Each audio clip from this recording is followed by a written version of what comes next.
Now, there was drama today at the Azimio Umoja One Kenya Parliamentary group meeting as goons disrupted Kalonzo Musyoka's address to the media after a day of meetings on the national dialogue debate and joining the broad-based government as proposed by President William Ruto. Now, the youth who threw chairs at the legislators and members of the media who were covering the event had started chanting "Kalonzo must leave" before interrupting the briefing. Citizen TV's political affairs reporter Emmanuel Toh now reports the events come even as sources intimated that Kalonzo had differed with ODM leader Raila Odinga's position to support the broad-based government. Take a listen. During the demonstrations, no sooner had the Wiper leader Kalonzo Musyoka started reading the Azimio Parliamentary group meeting resolutions than pandemonium broke. A group of rowdy youth were opposed to the statement, forcing the Wiper leader, who was flanked by several legislators, to cut short his speech, scampering for safety.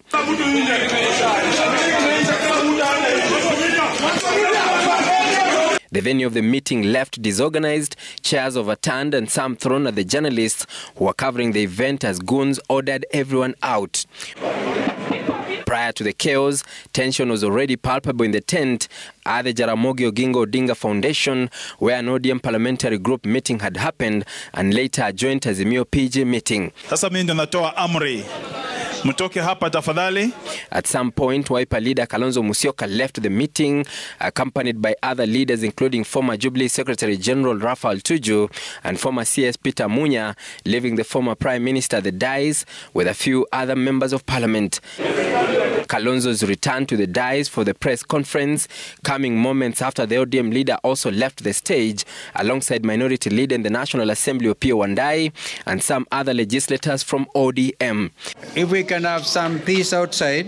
Before the melee, the Wiper leader had started reading this statement, which was not signed. The Wiper leader's words cut short when he got to the resolutions, which were as follows: that the Azimio Oka coalition will not be part of the proposed broad-based or any other government with the Kenya Kwanza coalition.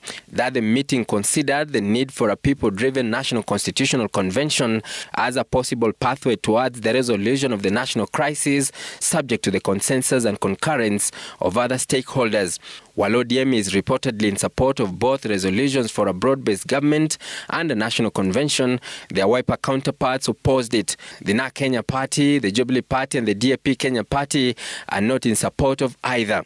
Both Odinga and Kalonzo had previously announced they will not be backing any dialogue, but they have now endorsed what they call a national constitutional convention. No dialogue! No dialogue! No dialogue! No dialogue! No dialogue! Tunataka action. Tunataka kufanya mazungumzo na watu wanaoua. Wangapi anasema mazungumzo tawe? Wednesday's events come 10 years after another group of men, dubbed Men in Black, overturned tables, smashed ballot boxes and destroyed election materials during ODM party elections held at Kasarani Sports Gymnasium. The individuals then insisting that the polls could not proceed unless they were furnished with party registers. It appears Wednesday's events may mark an important point in the Azimio coalition journey, one that is likely to heavily influence the future. Emmanuel Toh, Citizen TV, Nairobi.